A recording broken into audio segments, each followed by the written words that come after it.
Against the gods अर्थात देवताओं के विरुद्ध। अध्याय 551 से 555। नमस्कार, आप कहानी में खो जाएं उससे पहले चैनल को सब्सक्राइब करें और नोटिफिकेशन ऑन करें। धन्यवाद। अगेंस्ट द गॉड्स चैप्टर 551 सू झिझान बनाम हेलियन बा। आप ऑडियो बुक्स 108 देख रहे हैं।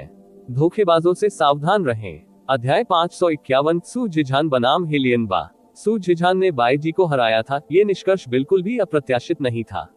उसने लड़ाई को लंबा खींचे बिना बाईजी को साफ तौर पर हरा दिया था और वह स्पष्ट रूप से अपनी अधिकांश गहन शक्ति को संरक्षित करने में कामयाब रहा।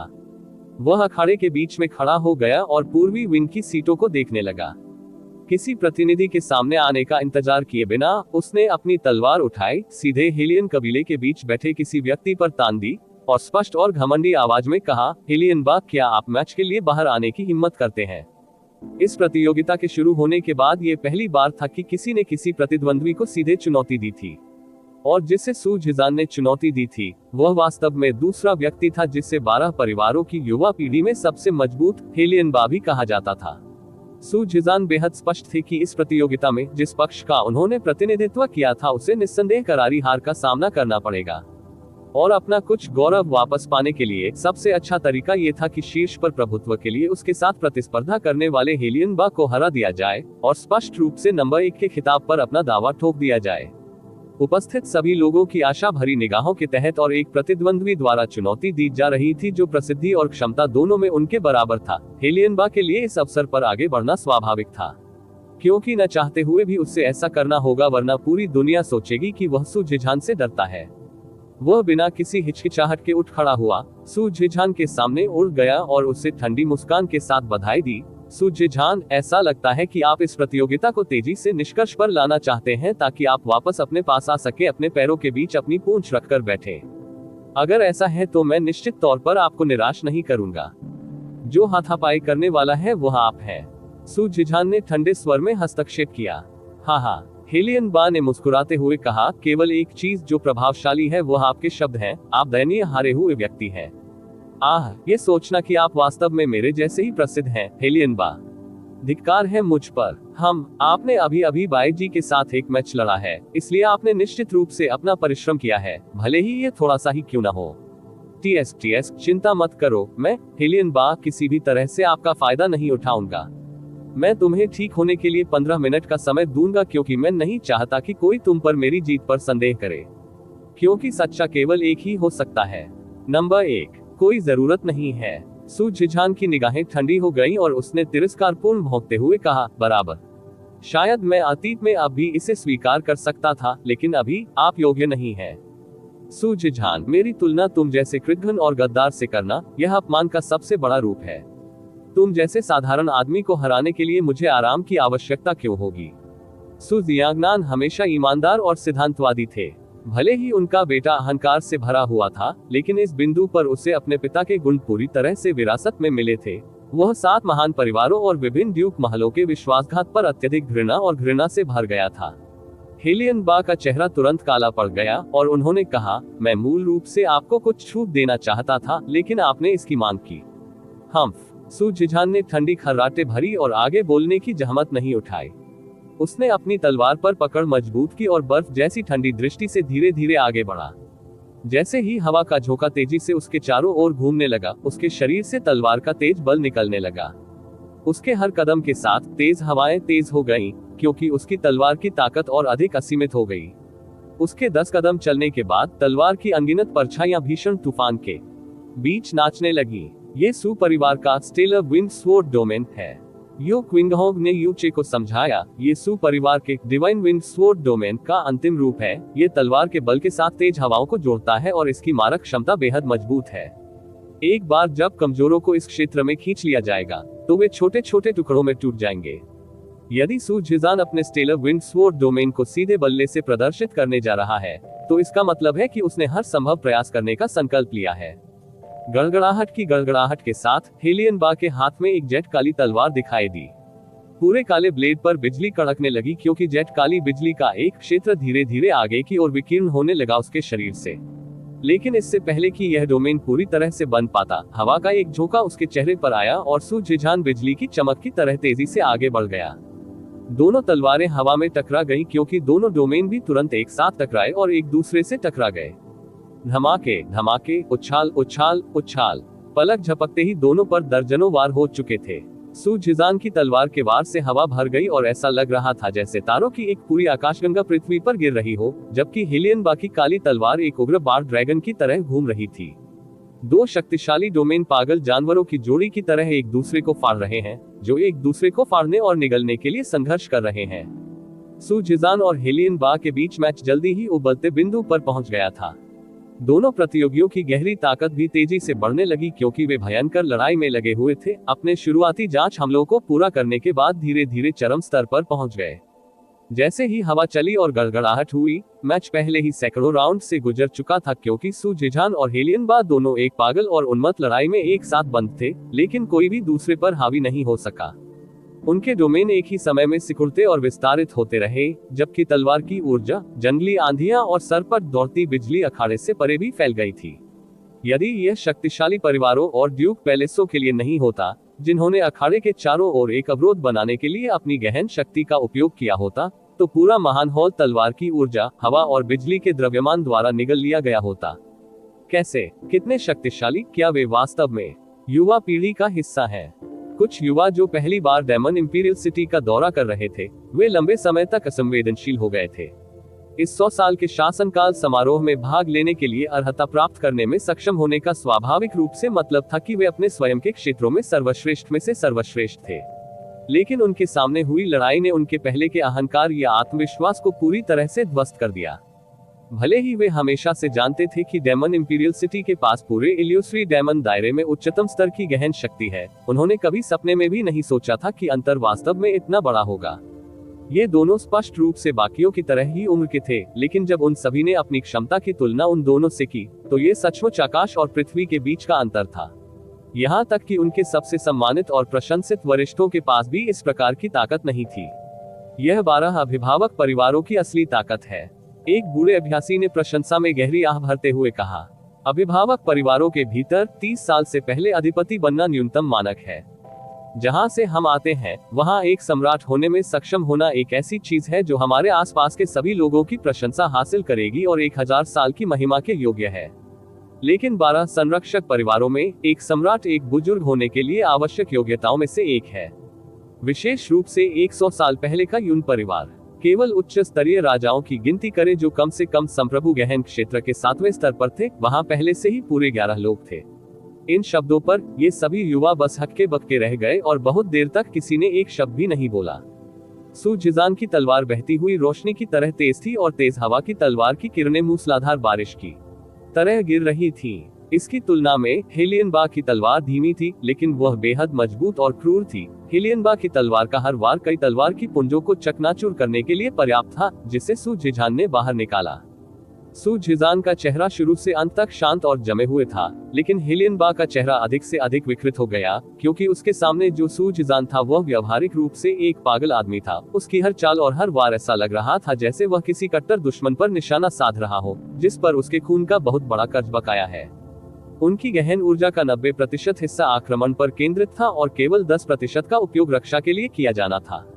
इस प्रकार की लापरवाह और जीवन को खतरे में डालने वाली लड़ाई शैली के तहत भले ही किसी भी लड़ाके को गंभीर चोटें नहीं आईं, क्योंकि वे क्रिस क्रॉसिंग और विनाशकारी स्टेलर विंड स्वॉर्ड डोमेन और एक्सप्लोडिंग लाइटनिंग डोमेन के बीच में फंस गए थे, सू झिजान के शरीर में चोट लग गई थी। पहले से ही जलकर काला पड़ गया था, जबकि तलवार की हवाओं ने हेलियन बा के शरीर में 100 से अधिक खूनी घावों को उकेरा, जिससे उनका शरीर बदल गया। बहुत पहले से मधुमक्खी के छत्ते में ब्रेस्ट प्लेट। बूम! एक भारी हमले के बाद दोनों लड़ाकों के डोमेन एक साथ ध्वस्त हो गए। सू झिजान और हेलियन बा ने 2 तोप के गोलों की तरह गोलाबारी की, फिर मैदान के 2 अलग अलग कोनों में गिरे। हेलियन बा जमीन पर गिर पड़े, उनकी गहरी ऊर्जा लीक हो रही थी, क्योंकि उनके शरीर पर सैकड़ों घावों से तुरंत खून बहने लगा, जिससे उनके कपड़े और उनके शरीर का अधिकांश हिस्सा लाल हो गया। भले ही वे सभी छोटे छोटे घाव थे, लेकिन इतनी बड़ी मात्रा में खून उसे पागल कर देने के लिए काफी था। उसने अपने दांत पीस लिए, अपने हाथ फैलाकर अपने शरीर पर मौजूद कपड़ों को बुरी तरह से फाड़ दिया और दहाड़ते हुए कहा, सू झिजान, क्या तुम सच में त्वरित मौत की तलाश में हो? इसी तरह सू झिजान का शरीर घावों से ढका हुआ था। जबकि उन दोनों ने आपस में मिल रही हवा और बिजली के क्षेत्रों में भयंकर युद्ध किया था। उनके अलग होने के बाद ही दर्शकों ने उनके घावों से ढके शरीरों को देखा और महसूस किया कि वे दोनों एक भयंकर युद्ध में नहीं लगे थे। ये बेहतर होगा इसे कड़वे संघर्ष की संज्ञा दी गई। भले ही दोनों में से किसी को भी कोई गंभीर चोट नहीं आई थी, लेकिन उनकी बेतहाशा लड़ाई ने दर्शकों के दिलों में डर पैदा कर दिया था। सू जिझान को ऐसा नहीं लग रहा था कि वह किसी प्रतियोगिता में है, ऐसा लग रहा था मानो वह अपनी जान की बाजी लगा रहा हो, क्योंकि यह एक ऐसी लड़ाई थी जिसे वह निश्चित रूप से नहीं हार सकता था। क्यों? क्या तुम्हें मौत से डर लगता है? सू जिझान ने ठंडे स्वर में हंसते हुए पूछा। सच कहूं तो हेलियन बा वास्तव में थोड़ा डरा हुआ था, क्योंकि कोई भी समझदार व्यक्ति उस पागल से डर जाएगा जो अपनी जान जोखिम में डाल रहा था। उसका चेहरा अंधकार में और भयावह हो गया, क्योंकि उसका हृदय अब धैर्यवान नहीं रहा। वह धीमी आवाज में गरजा, चूंकि तुम मरना चाहते हो, मुझे तुम्हारे दिल की इच्छा पूरी करने दो।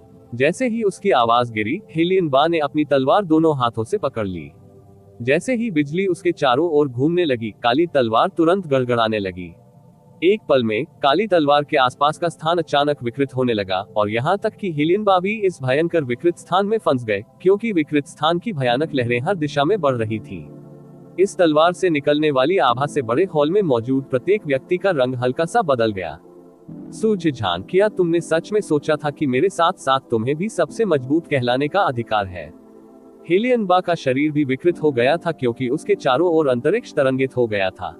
एक दमनकारी आभा जिसने स्वर्ग को उलट दिया, उसने मैदान और महान हॉल को घेर लिया, यहाँ तक कि आसपास के प्रकाश के स्रोत भी मंद पड़ने लगे।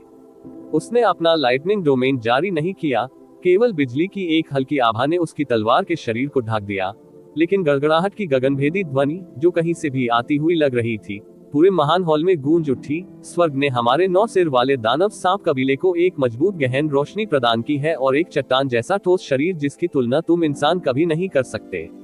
और इस तलवार के नीचे आप केवल अपना सिर झुकाने और घुटने टेकने के लायक हैं। स्क्रैम! हवा में ऊंची छलांग लगाते ही हेलियन बा की आवाज फूट पड़ी। हवा में उसका शरीर चमक उठा और विशाल सांप की छवि अचानक सामने आ गई। विशाल सांप के 9 सिर थे और सभी 9 सिर आकाश की ओर चिल्ला रहे थे। फिर सभी प्रमुखों के मुंह खुले रह गए, क्योंकि वे एक ही समय में सू जिझान को काटने के लिए नीचे उतरे।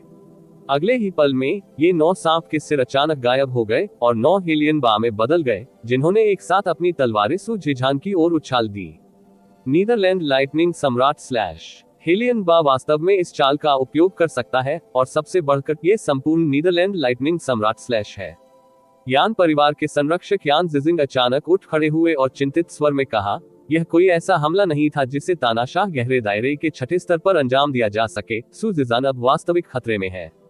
उसने सू जियांगनान की ओर देखने के लिए अपना सिर घुमाया, लेकिन उसने पाया कि वह अभी भी अपनी सीट पर बैठा हुआ था। हालांकि उसके चेहरे का भाव गंभीर था, लेकिन ऐसा नहीं लग रहा था कि वह चिंतित है। जैसे ही एक असीम आभा ऊपर से उतरी, महान हॉल में मौजूद सभी लोगों को गहरी घुटन का एहसास हुआ। जिनके पास तुलनात्मक रूप से कमजोर गहरी ताकत थी, वे पीले पड़ गए, क्योंकि उन्हें लगा जैसे उनकी छाती फटने वाली थी। युद्ध के मैदान के किनारे मौजूद दर्शकों पर इस हमले का जो प्रभाव पड़ा, वह पहले से ही इतना भयावह था। वह शक्ति जो ये तलवार बिल्कुल अथाह थी। सू जिझान ने अपना सिर उठाया और तेजी से नीचे उतरती हुई 9 आकृतियों को उदासीन दृष्टि से देखा। स्टेलर विंड स्वॉर्ड डोमेन चुपचाप ऊपर उठा, फिर तेजी से फैल गया। सू जिझान क्या कर रही है? क्या उसे बचाव या चकमा देने की तैयारी नहीं करनी चाहिए? वह उस स्टेलर विंड स्वॉर्ड डोमेन को किस लिए खोल रहा है? सू जिझान ने अपने आसपास की सभी चिल्लाहटों को अनसुना कर दिया। ठीक उसी समय जब स्टेलर विंड स्वॉर्ड डोमेन ने हेलियन बा की उतरती हुई आकृति के साथ संपर्क बनाया था और उसकी काली तलवार से तुरंत उसे फाड़ दिया गया था, सू जिझान की दोनों आंखों से प्रकाश की एक ठंडी चमक निकली। उसके हाथ में मौजूद तलवार अचानक उसके हाथ से छूट गई, उसके सामने तैरने लगी और फिर बड़ी तेजी से घूमने लगी। जैसे जैसे तलवार तेजी से घूमती गई, हवा का एक विशाल भावर तेजी से बनता गया और बड़ा होता गया। दिव्य, पवन, तलवार, ये 3 शब्द सू जिझान द्वारा धीरे धीरे और जानबूझकर गहरी और धीमी आवाज में बोले गए थे। जब हेलियन बा की काली तलवार उसके सिर के ऊपर से केवल 5 मीटर की दूरी पर थी, उसके दोनों हाथ अचानक आगे बढ़ गए। लॉन्गस्वॉर्ड अपने साथ हवा का विशाल भावर लेकर आया, क्योंकि वह अचानक उड़ गया और उसने सीधे हेलियन बा द्वारा प्रकट की गई 9 आकृतियों में से एक को निशाना बनाया। क्या? हेलियन बा का दिल डर से उछल पड़ा। उन्होंने जो 9 आकृतियां प्रकट की, वे स्वाभाविक रूप से सभी वास्तविक नहीं थी, क्योंकि भले ही उनका मूल शरीर 9 सिर वाले दानव सांप का था, उनके मूल शरीर में 9 सिर थे। इसका निश्चित रूप से यह मतलब नहीं था कि वह 9 शरीर प्रकट कर सकते थे, और इन 9 छवियों में से केवल एक वास्तविक थी, अन्य 8 केवल उसके प्रतिद्वंद्वी की इंद्रियों और मन की स्थिति को बाधित करने के लिए वहां मौजूद थे। फिर भी सू झिझान की तलवार उसके असली शरीर की दिशा में उड़ रही थी। ऐसा ही है। उन्होंने ये जांचने के लिए स्टेलर विंड स्वॉर्ड डोमेन का उपयोग किया कि छवियों में से एक हेलियन बा का असली शरीर था। युन चे ने समझते हुए कहा, यह तलवार डोमेन सामान्य डोमेन से बहुत अलग है। इसे न केवल गहन ऊर्जा के समर्थन की आवश्यकता है, बल्कि इसे मजबूत तलवार के इरादे के मिश्रण की भी आवश्यकता है। और जब सभी 9 हेलियन बा ने इस तलवार क्षेत्र के भीतर जुड़े तलवार के इरादे से संपर्क किया, तो उन्हें जो फीडबैक मिला उससे सू झिझान ने तुरंत पता लगा लिया कि कौन सा एक सच्चा शरीर था। देवताओं के विरुद्ध अध्याय 552 9 सम्राट ड्रैगन जहर ऑनलाइन सभी पृष्ठ उपन्यास बिन। अध्याय 552 9 सम्राट ड्रैगन जहर। हम्फ। हेलियन बा के सदमे के क्षण पर काबू पाने के बाद वह बेतहाशा हंसने लगा। तो क्या हुआ अगर तुम्हें पता है कि मेरा असली शरीर कहाँ है? मेरी ये तलवार, यदि तुम्हारे पास 10 वर्ष और भी हो, तो भी तुम इसका सामना नहीं कर पाओगे। हेलियन बा ने बोलना समाप्त नहीं किया था जब उनके चेहरे का रंग अचानक बदल गया, क्योंकि जो तलवार उनकी ओर चल रही थी वह उनके नीदरलैंड लाइटनिंग सम्राट स्लैश द्वारा उत्सर्जित दमनकारी आभा के बावजूद थोड़ी भी धीमी नहीं हुई थी। तलवार ने उसके चारों ओर की गहन ऊर्जा की परतों को मक्खन में गर्म चाकू की तरह काट दिया, जिससे एक ऐसा बवंडर आया जो दिनों के अंत का संकेत दे रहा था, क्योंकि यह सीधे उसके शरीर पर वार कर रहा था। बूम! हवा में तलवार से टक्कर हुई और एक ही समय में हवा और बिजली की शक्ति भड़क उठी। उस क्षण ऐसा लगा मानो 2 पहाड़ आपस में टकरा गए हो। प्रचंड हवाओं के गरजने से दुनिया हिल गई। यह ऐसा था मानो क्षेत्र की सभी वायुधाराओं को एक असीम अत्याचारी गहन ऊर्जा धारा द्वारा अलग कर दिया गया हो और संपूर्ण डेमन इंपीरियल हॉल 5 सांसों के अंतराल में पूर्ण शून्य बन गया हो। हवा और बिजली की गहन ऊर्जा के उन्मत्त और अनियंत्रित भावर के केंद्र में 2 तलवारें समुद्र की लहरों के बीच एक दूसरे को तोड़ने की कोशिश कर रहे 2 बार ड्रैगन की तरह एक साथ टकरा गईं, जिससे धातु के खिलाफ धातु के टकराने से बेहद कान छेदने वाली अंगूठियों की एक श्रृंखला निकली। सू झिझान नीचे खड़ा था और उसके दोनों हाथ सख्ती से उसके सिर के ऊपर उठे हुए थे। हालांकि उसकी तलवार उसके हाथ से छूट गई थी, फिर भी वह पूरी तरह से उसके नियंत्रण में थी। इस बीच हेलियन बा का शरीर बीच हवा में रुक गया और उसकी काली तलवार सू झिझान ब्लेड से पूरी तरह से जख्मी हो गई थी। वह वास्तव में इसे 1 इंच और नीचे उतरने के लिए बाध्य नहीं कर सका। संघर्ष करते हुए हेलियन बा की आंखें चौड़ी हो गईं। उसे उस दृश्य पर विश्वास नहीं हो रहा था जो उसकी आंखों के सामने प्रकट हो रहा था। ये संभव नहीं है, ये संभव नहीं है। ये तलवार, आप इसे कैसे रोक पाए? हे। सू झिझान हंसा, क्योंकि इस समय उसने पहले ही इस लड़ाई का निष्कर्ष देख लिया था। हेलियन बा, क्या आपको लगता है कि केवल आप ही थे जिसकी आस्तीन में इक्का था? इससे पहले जितनी बार मैंने तुम्हारे साथ बहस की, मैंने एक बार भी अपनी पूरी ताकत का इस्तेमाल नहीं किया, क्योंकि तुम योग्य नहीं हो। सू झिझान के दोनों हाथ तेजी से ऊपर की ओर बढ़े और 1 सेकंड में हेलियन बा को लगा कि जो शक्ति उसकी ओर तेजी से बढ़ रही है वह अचानक बढ़ गई है। उसकी काली तलवार को बुरी तरह से एक तरफ धकेल दिया गया था और उसकी रक्षा करने वाली गहन ऊर्जा आसानी से अलग हो गई थी, क्योंकि एक अविश्वसनीय रूप से विशाल शक्ति उसकी छाती में घुस गई थी। स्क्रैम! बूम! जैसे ही हेलियन बा के हाथ में काली तलवार टूट गई और उसके हाथ से 2 अलग अलग दिशाओं में उड़ गई, एक तीव्र चीख ने हवा को विभाजित कर दिया।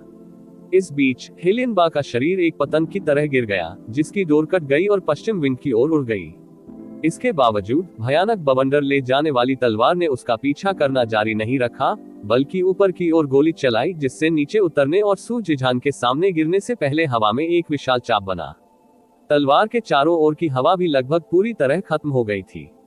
हेलियन कून ने उड़ान भरी और हेलियन बा को हवा में पकड़ लिया। हेलियन बा की ब्रेस्ट प्लेट टूट गई और उसकी छाती में आधा फुट लंबा एक खूनी छेद हो गया। हेलियन कून ने हेलियन बा के घावों पर एक नजर डाली और सू जियांगन पर ठंडी नजर डाली और बर्फीली आवाज में कहा, सू जियांगन, आपने वास्तव में एक असाधारण बेटे को बड़ा किया है। वह इतनी कम उम्र में दिव्य पवन तलवार सीखने में कामयाब रहा है। हाँ, जैसा कि सभी ने स्पष्ट रूप से देखा है, वह वास्तव में भाई हेलियन के बेटे से काफी बेहतर है, और भाई हेलियन द्वारा दी गई तारीफ को अस्वीकार करना इस सू के लिए असभ्यता होगी। सू जियांगनान ने चकित स्वर में हंसते हुए कहा, आप? हेलियन कून का चेहरा काला पड़ गया और उसने बड़ी मुश्किल से दुर्व्यवहार की धार छोड़ने की इच्छा को दबाया। इस बीच हेलियन बा, जो अभी भी अपने पिता की गोद में था, संघर्ष करने लगा और उसने कहा, कैसे मैं उससे हार सकता था? ये संभव नहीं है। मैं उसके साथ फिर से प्रतिस्पर्धा करना चाहता हूँ। वह पर्याप्त है।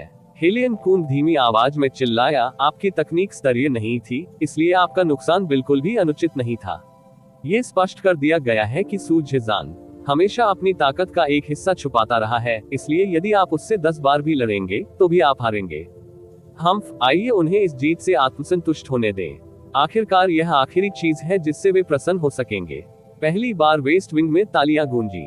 पश्चिमी विंग, जो पूरी तरह से दबा दिया गया था, अंततः हेलियन बा पर सू झिजान की जीत के बाद ब्रेक लेने में सक्षम हो गया था। लेकिन सू झिजान को आसान जीत कैसे मिल सकती थी जब उसका मुकाबला उस व्यक्ति से था जो उसके बराबर समझा जाता था? वह न केवल घावों से भरा हुआ था, बल्कि उसकी लगभग 90% गहन ऊर्जा भी खत्म हो चुकी थी।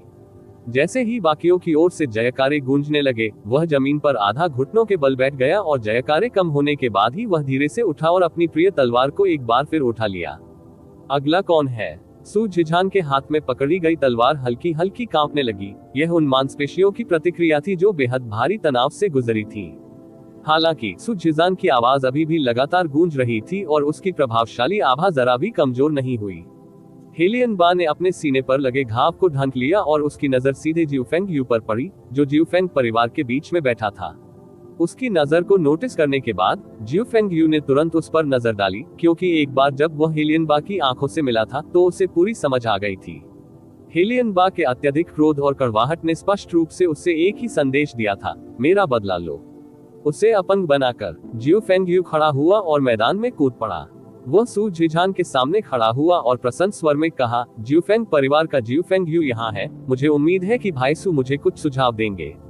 ड्यूक हुआई इस बात पर विचार कर रहे थे कि वह खर्च हो चुकी सेना सू झिजान को हटाने के लिए किसे भेजेंगे, तभी उन्होंने अचानक जिउफेंग यू को मंच पर आने की पहल करते देखा।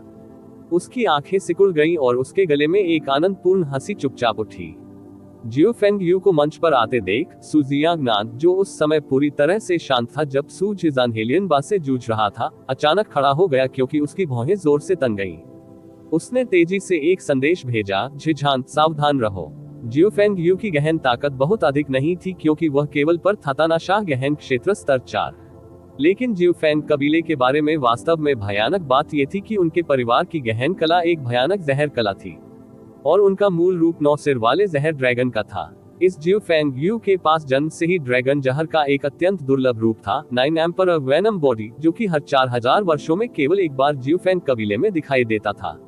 यदि किसी को उसके शरीर में मौजूद जहर से जहर दिया जाता है, तो एक निम्न स्तर के सम्राट को भी इसे अपने शरीर से निकालने में कुछ कठिनाई होगी। ये बात डेमन इंपीरियल सिटी में हर किसी को पता थी। पूरे डेमन इंपीरियल सिटी के भीतर ऐसे बहुत कम लोग थे जिन्होंने जिउफेंग परिवार के किसी सदस्य के साथ मारपीट करने की हिम्मत की। भाई सू, आप अभी वास्तव में शानदार थे, जिउफेंग यू ने फुसफुसाते हुए कहा, जिसे केवल सू झिजान ही सुन सकता था। हालांकि मैं तुम्हें अभी तुरंत आत्मसमर्पण करने की सलाह दूंगा। तुम्हें पता होना चाहिए कि यदि तुम मेरे हाथों में पड़ गए तो तुम्हारा क्या परिणाम होगा। बकवास काटो। सू झिजान ने अपनी तलवार काटी। मैं सू झिजान इस जीवन में कभी किसी से नहीं डरी और आप निश्चित रूप से योग्य नहीं हैं। जिउफेंग यू के मुंह का कोना ऊपर की ओर टेढ़ा हो गया। सू झिजान एक तिरस्कारपूर्ण और घृणित व्यक्तित्व के लिए प्रसिद्ध थे, इसलिए वह निश्चित रूप से आत्मसमर्पण जैसा कार्य करने की पहल कभी नहीं करेंगे। उसने अपना हथियार निकाला, गहरे हरे रंग की लंबी तलवार, और उसने ऐसी आवाज में कहा जो न तो तेज थी और न ही धीमी, तो आपको मौका न देने के लिए मुझे दोष नहीं देना चाहिए। अपना मुंह बंद करें। सू झिजान ने अपना हाथ बाहर निकाला और उसकी लंबी तलवार अचानक चीख के साथ उड़ गई। चौंकाने वाली बात यह है कि तलवार की नोक जिउफेंग यू के गले पर थी और बर्फीली आभा सीधे उसके गले तक उड़ गई। इससे जिउफेंग यू को तुरंत ठंडे पसीने आ गए और उसने घबराकर अपनी गहरी हरी लंबी तलवार घुमाई, जिससे सू झिजान का ब्लेड एक तरफ चला गया। उसने मन ही मन शाप दिया, यह पागल। यदि सू झिजान अपनी ताकत के चरम पर होता तो जिउफेंग यू अपनी तलवार को इतनी आसानी से उड़ाने में सक्षम नहीं होता। लेकिन अभी जिउफेंग यू ने अपनी शक्ति का 60% भी इस्तेमाल नहीं किया था और उसने सू झिजान को अपनी तलवार पर नियंत्रण खोने का लगभग कारण बना दिया था। सू झिजान ने चुपचाप अपने दांत पीस लिए और तलवार को अपने हाथ में ले लिया। जैसे ही वह आगे बढ़ा, जंगली हवा और तलवार की ऊर्जा उसके चारों ओर इकट्ठा हो गई। उसके शरीर की सारी गहन ऊर्जा अनायास ही बाहर निकल गई और वह सीधे ज्यू फेंगयू की ओर चला गया। सु जिजान की सबसे हालिया तलवार की मार का स्वाद चखने के बाद ज्यू फेंगयू की अधिकांश चिंताएं दूर हो गईं। वह एक कदम आगे बढ़ा और उसकी तलवार आगे की ओर टूट गई। उसका दृढ़ विश्वास था कि सु जिजान की वर्तमान स्थिति को देखते हुए ताकत के सीधे टकराव में वह निश्चित रूप से उसका मुकाबला नहीं कर पाएगा। टकराना। दोनों तलवारें आपस में टकराईं और गहन ऊर्जा तरंगे आसपास के क्षेत्र में फैलने लगी। सु जिजान का ऊपरी शरीर आगे पीछे हिल गया और उसके हाथ की तलवार काफी मुड़ गई। सभी के लिए यह स्पष्ट था कि वह तलवारों के इस संघर्ष में स्पष्ट रूप से हार गया था। उसके पास मूल रूप से टायरेंट प्रोफाउंड रियलम स्तर 6 की गहन ताकत थी, लेकिन अभी ज्यू फेंगयू के साथ हथियारों की पहली झड़प में जो केवल था टायरेंट प्रोफाउंड रियलम स्तर 4 पर, वह स्पष्ट रूप से नुकसान में था। इससे स्पष्ट पता चलता है कि हेलियनबा के साथ लड़ाई ने उसे कितना थका दिया था। लेकिन उसकी वर्तमान स्थिति भी सु जिजान को आधा कदम पीछे हटने का कारण नहीं बनेगी। उसकी बाहों की हड्डियां तेज आवाजें निकाल रही थी, लेकिन आगे बढ़ने के बजाय वह पीछे की ओर चला गया और हवा में एक पल में तलवारों की दसियों छायाएं भर गईं, क्योंकि वे सीधे ज्यू फेंगयू के महत्वपूर्ण बिंदुओं की ओर बढ़ गईं। ज्यू फेंगयू की आंखें चौंधिया गईं, लेकिन वह भी पीछे नहीं हटा। इसके बजाय उसने ऊपर भी नहीं देखा और बस अपनी तलवार आगे बढ़ा दी। सु जिजान की पवन तलवार का स्तर पूर्णता के शिखर तक पहुंच गया था, लेकिन उनका समर्थन करने के लिए मजबूत गहरी ऊर्जा के बिना उनके पास एक छोटे बिल्ली के बच्चे का खतरा था। बजना। उसकी तलवार के वार के साथ एक बड़ी सेना आ गई और सु जिजान की तलवार और हाथ बुरी तरह टूट गए और उसका शरीर पीछे की ओर पलट गया। ज्यू फेंगयू की आंखें चमक उठी और उसके चेहरे पर भी एक भयावह मुस्कान चमक गई। उसका शरीर अचानक आगे की ओर बढ़ा, जिसमें काय जैसा हरा धुआं था जो सु जिजान की तरफ बह गया। इस काय हरे धुएं के भीतर एक Z green 9 headed flood dragon की आकृति भी चमकती है। सु जिजान के चारों ओर न केवल गहन ऊर्जा की सुरक्षात्मक परत थी, साधारण रूप से कमजोर होने के कारण वह पूरे शरीर पर भी घायल हो गया था, इसलिए ये हरा धुआं आसानी से उसके चारों ओर गहन ऊर्जा की सुरक्षात्मक परत में प्रवेश कर गया और उसके घावों से होकर उसके रक्त प्रवाह में प्रवेश कर गया। सु जिजान के गले से तीव्र दर्द की कराह निकली और उसका पूरा शरीर अकड़ गया और वह जमीन पर घुटनों के बल बैठ गया। उसकी तलवार जमीन पर गिर गई। उसका पूरा शरीर तेजी से कांपने लगा, क्योंकि उसके शरीर के सभी घाव धीरे धीरे गहरे हरे रंग में बदलने लगे। जिजान, जिस बात का उससे सबसे अधिक डर था वह अब भी घटित हो चुका था। सु जियांगनान का चेहरा सदमे से पीला पड़ गया। वह सु जिजान के पास उतरने के लिए उड़ गया और तेजी से उसे उठा लिया। सु जियांगनान, लड़ाई का नतीजा अभी तक तय नहीं हुआ है, आपकी घुसपैठ के पीछे क्या मतलब है? ड्यूक हुआई गरजे, इस लड़ाई में हम हार स्वीकार करते हैं। सु जियांगनान दांत पीसते हुए चिल्लाया। उसने तेजी से सु जिजान की वर्तमान स्थिति की जांच की और उसका दिल चिंता से भर गया। सु जिजान की गहन शक्ति बहुत कम हो गई थी और उसके लिए जहर का विरोध करना कठिन था। जिस चीज को रोकना और भी कठिन था वह था इस जहर का प्रसार और प्रकोप। यह इस तथ्य से और भी बदतर हो गया था कि वह घावों से भरा हुआ था और घातक जहर उसके शरीर के विभिन्न स्थानों से बड़ी मात्रा में उसके शरीर में प्रवेश कर गया था, और वर्तमान सु जिजान के लिए ये जहर उसे थोड़े समय में मार देगा। सु जियांगनान ने तेजी से अपनी गहरी ऊर्जा का इस्तेमाल किया और सु जिजान के शरीर में जहरीले जहर को रोकने के लिए अपनी पूरी ताकत लगा दी। उसने तीव्रता से अपना सिर घुमाया और ज्यू फेंगयू को घूर कर देखा। अभी मुझे मारक औषधि दो। विश्व औषध, ज्यू फेंगयू ने मासूम भाव से पूछा। इस संबंध में इस कनिष्ठ के पास 9 सम्राट विष शरीर है, इसलिए यह मेरे परिवार के अन्य सदस्यों से कुछ अलग है, और इस तरह के 9 एम्परर ड्रैगन पॉइजन के लिए एंटीडोट बनाना बहुत कठिन है, इसलिए इस जूनियर के पास केवल कुछ ही गोलियां हैं। आज मैं बहुत जल्दी में घर से निकला था, इसलिए मैं इसे लाना भूल गया। हालांकि पैट्रियार्क सु और सु परिवार के अन्य वरिष्ठों की गहरी और शानदार ताकत के साथ मेरा मानना है कि इस कनिष्ठ के 9 सम्राट ड्रैगन जहर को साफ करना एक सरल मामला होना चाहिए। सु परिवार के विभिन्न बड़े बुजुर्ग सु जिजान के पक्ष में आ गए थे, लेकिन उसकी स्थिति की जांच करने के बाद उनके सभी भाव अचानक बदल गए। कमीने, सु जियांगनान ने गुस्से में कहा, आप स्पष्ट रूप से जानते थे कि मेरे बेटे का शरीर घावों से ढका हुआ था और उसकी गहन ऊर्जा बहुत कमजोर हो गई थी, लेकिन फिर भी आपने जानबूझकर इतना भारी जहर इस्तेमाल किया। उसके पास इस समय जहर का विरोध करने की ताकत नहीं है, और अगर हम बाहरी ऊर्जा का उपयोग करते हैं तो उसके आंतरिक अंगों को चोट पहुंचाना बेहद आसान है। मुझे तुरंत मारक दें, यदि नहीं तो मुझे असभ्य होने का दोष मत दो। सु जियांगनान, इससे आपका क्या मतलब है? जियोफेंग परिवार के कुलपति जियोफेंग कुई खड़े हो गए और उन्हें ठंडी नजरों से देखते हुए कहा, जहर कलाएं हमारे जियोफेंग परिवार की गहरी कला है। यह एक खुला और खुला मामला है।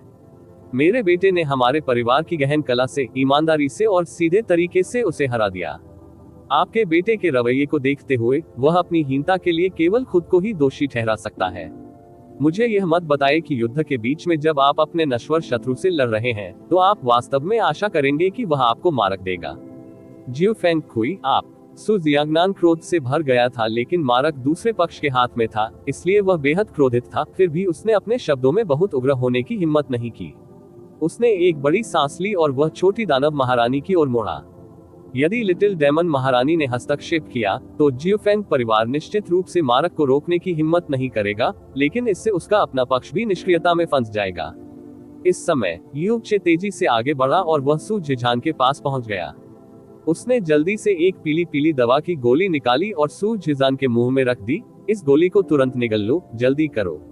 जैसे ही उन्होंने बोलना समाप्त किया, उन्होंने सु जिझान के जवाब का इंतजार नहीं किया। उसने सु जिझान के पेट में पीली गोली डालने के लिए सीधे अपनी गहरी ऊर्जा का इस्तेमाल किया। तभी सु जिझान के पक्ष के बुजुर्गों ने प्रतिक्रिया व्यक्त की और चिंतित होकर चिल्लाए, आपने युवा कुलपति को क्या खिलाया? जैसे ही उनकी आवाजें कम हुई, उन्हें एहसास हुआ कि सु जिझान के शरीर में जहर अचानक कमजोर हो गया है। जहर आश्चर्यजनक गति से कम होने लगा। कुछ सांसों के अंतराल में सु जिझान के शरीर का हरा रंग धीरे धीरे कम हो गया, जब तक कि हरा रंग पूरी तरह से गायब नहीं हो गया। युन चे का हाथ चुपचाप सु जिझान की छाती से हट गया। उसने जो मेडिकल गोली उसे खिलाई थी वह केवल एक साधारण प्रोफाउंड रिकवरिंग गोली थी। ये युन चे द्वारा किया गया हाथ की सफाई थी, क्योंकि जिसने वास्तव में ड्रैगन के जहर को साफ किया था वह स्वाभाविक रूप से स्काई पॉइजन पल था। 9 एम्परर ड्रैगन पॉइजन वास्तव में डरावना था, लेकिन स्काई पॉइजन पल के सामने ये किसी भी सामान्य जहर से अलग नहीं था। पलक झपकते ही इसे सु जिझान के सिस्टम से पूरी तरह से साफ कर दिया गया। देवताओं के विरुद्ध अध्याय 553 यू चे आगे आता है। आप ऑडियो बुक्स 108 देख रहे हैं। धोखेबाजों से सावधान रहें। अध्याय 553 यू चे आगे आता है। सु जिझान के शरीर में घातक जहर के घुलने का भयानक एहसास चमत्कारिक रूप से गायब हो गया। न केवल उसके शरीर से जहर पूरी तरह से गायब हो गया था, बल्कि उसके मुंह से कराहना भी बंद हो गया था और सबकी आश्चर्यचकित निगाहों के नीचे वह धीरे धीरे अपने आप खड़ा भी हो गया था। यह है सु जियांगनान, जिन्होंने इस पूरे समय अपनी हथेली सु जिझान पर दबा रखी थी, और सु परिवार के सभी बुजुर्गों ने स्पष्ट रूप से महसूस किया कि नौ सम्राट ड्रैगन जहर सु जिझान के शरीर से पूरी तरह से गायब हो गया। ये दबने के बजाय पूरी तरह से गायब हो गया। वे पूरे 10,000 वर्षों तक जियोफेंग कबीले के अलावा संरक्षक परिवारों में से एक थे, इसलिए वे स्वाभाविक रूप से बहुत स्पष्ट रूप से जानते थे कि जियोफेंग कबीले की जहर कला कितनी मजबूत थी, और जानते थे कि नौ सम्राट ड्रैगन जहर कितना डरावना था। यहाँ तक कि अगर कोई उनके जितना मजबूत था, तब भी जियोफेंग यूके 9 एम्परर ड्रैगन पॉइजन को पूरी तरह से बेअसर करने में काफी समय लगेगा, जो कि केवल तानाशाह प्रोफाउंड रियलम लेवल 4 है, अगर वे हिट हो जाते। युन चे ने सु जिझान को जो पीली गोली खिलाई, उसने केवल कुछ ही सांसों के समय में पूरे 9 सम्राट ड्रैगन के जहर को घोल दिया। अपने अनुभव के बावजूद उनके लिए इस पर विश्वास करना कठिन था। सु जिझान स्वाभाविक रूप से अपने शरीर की स्थिति के बारे में सबसे अच्छी तरह जानता था। उसने थोड़ी देर तक यू चे को आश्चर्यचकित आंखों से देखा, फिर उसने अपने हाथ जोड़े और ईमानदारी से कहा, भाई यू, मुझे बचाने के लिए धन्यवाद। पिताजी, सभी एकत्रित बुजुर्ग, मैं अब ठीक हूँ। उपस्थित सभी लोगों की देखरेख में जियोफेंग कबीला स्वाभाविक रूप से सु जिझान को जहर से नहीं मारेगा, लेकिन अगर 9 सम्राट ड्रैगन जहर को काफी देर तक घसीटा गया तो बहुत संभावना थी कि यह सु को स्थायी अपूरणीय क्षति पहुंचाएगा। जिझान का शरीर, या यहाँ तक कि उसकी गहरी नसें भी। यदि सु परिवार जल्दी ही मारक औषधि प्राप्त करना चाहता था तो उन्हें जियोफेंग कबीले के सामने अपना सिर झुकाना पड़ता। इसलिए यू चे ने न केवल सु जिझान के शरीर में जहर घोल दिया, बल्कि उसने सु परिवार को जहर कम करने से भी बचाया। गरिमा, सु जिझान के व्यक्तित्व के साथ, अगर उसके कबीले को उसकी वजह से जियोफेंग कबीले के सामने घुटने टेकने पड़े तो उसे मारने की तुलना में इसे सहना कठिन होगा। तो यू चे के प्रति, जिस पर उसने पहले ज्यादा ध्यान नहीं दिया था, उसका दिल अब कृतज्ञता से भर गया था। यह सचमुच एक चमत्कारिक दवा थी। सु परिवार के कुछ बुजुर्ग धीमी आवाज में हौंफने लगे। यदि यह उनके स्थान को ध्यान में नहीं रखा गया होता तो वे निश्चित रूप से यह पता लगाने के लिए हर संभव प्रयास करते कि यू चे ने सु जिझान को कौन सी चमत्कारी दवा खिलाई। कुछ ही सांसों के भीतर इसने उसके शरीर के भीतर फैल रहे 9 एम्परर ड्रैगन जहर को पूरी तरह से घोल दिया। इस दवा से वे हजारों जहरों के प्रति अभेद्य हो जाएंगे। सु जियांगनान ने यू चे की ओर जोर से सिर हिलाया। भले ही उन्होंने बात नहीं की थी, लेकिन उनका आभार उनके चेहरे पर पहले से ही झलक रहा था। क्या हुआ? सु झिझान के शरीर से जहर गायब होने के साथ वह ऐसे खड़ा हुआ जैसे कुछ हुआ ही न हो। जियोफेंग यू और जियोफेंग कबीले के लोग सभी स्तब्ध थे। भले ही उन्होंने यू चे को सु झिझान को केवल एक ही गोली खिलाते देखा था, उन सभी के दिमाग में एक ही शब्द आया, असंभव। इस दुनिया में ऐसी कोई दवा कैसे अस्तित्व में हो सकती है जो 9 एम्परर ड्रैगन के जहर को इतनी आसानी से घोल सके? ये बिल्कुल असंभव है। ये केवल अस्थायी रूप से जहर को दबा रहा होगा। ये तो होना ही चाहिए। जियोफेंग कबीले में हर कोई हैरान था।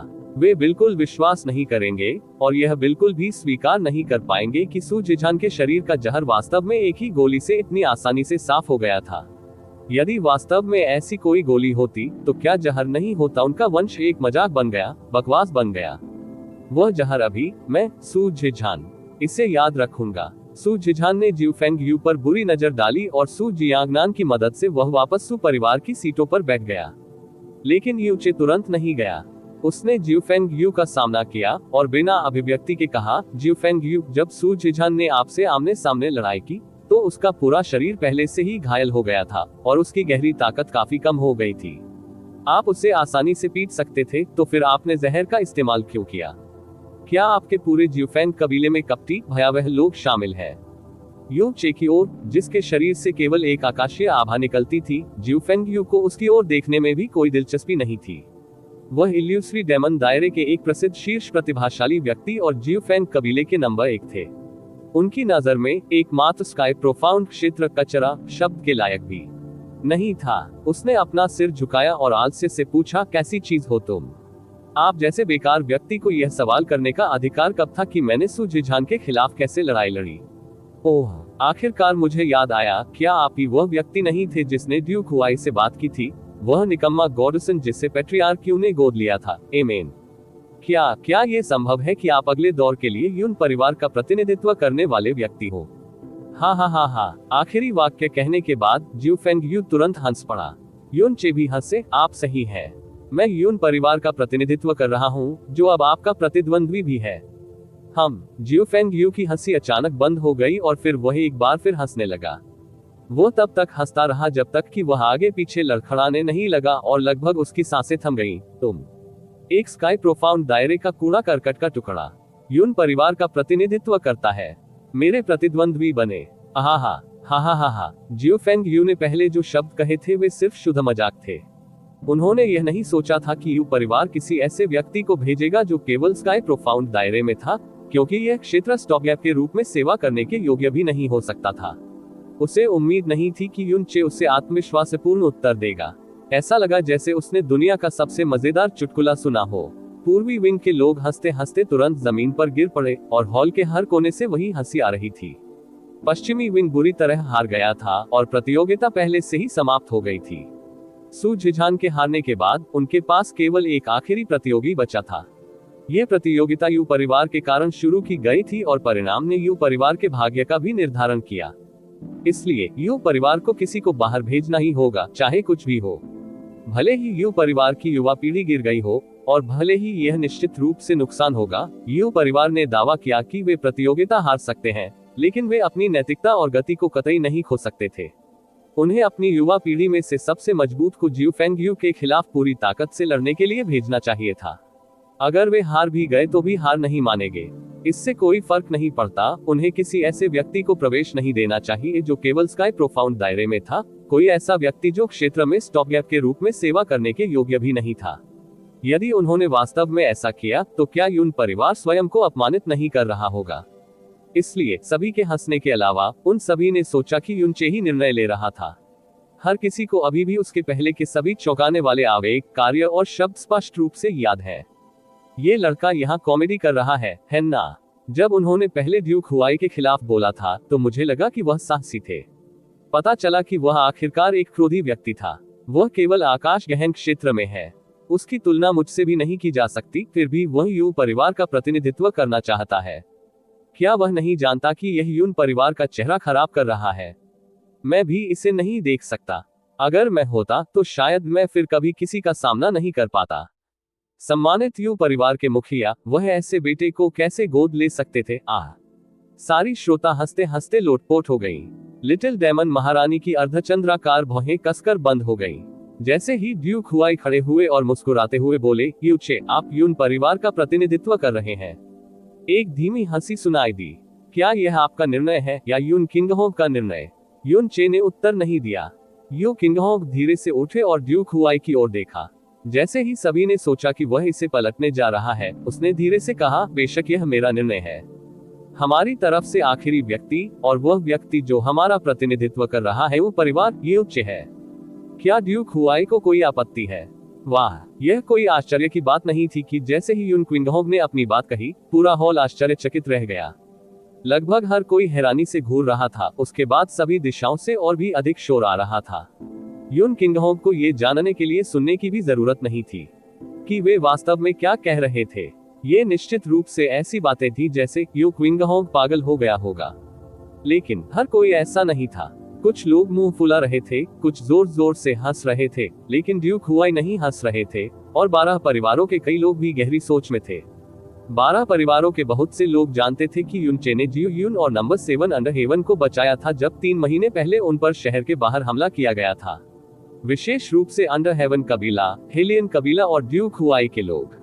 वे ये भी जानते थे कि यूनचे ने न केवल उन्हें 3 प्रथम स्तरीय तानाशाह गहन लोगों से बचाया था, बल्कि उसने एक स्तर के अधिपति को तुरंत मार डाला था। उनकी शक्तियां उतनी सरल नहीं थी जितनी वे सतह पर दिखती थी। यून क्विंगहोंग के निर्णय ने इस तथ्य को और भी स्पष्ट रूप से प्रदर्शित किया, क्योंकि यून क्विंगहोंग बिल्कुल भी मूर्ख नहीं था। 7वां खजाना, जब यूचे ने उस दिन तुम्हें बचाया था, तो क्या उसने वास्तव में एक स्तर के अधिपति को मारने के लिए केवल एक चाल का उपयोग किया था?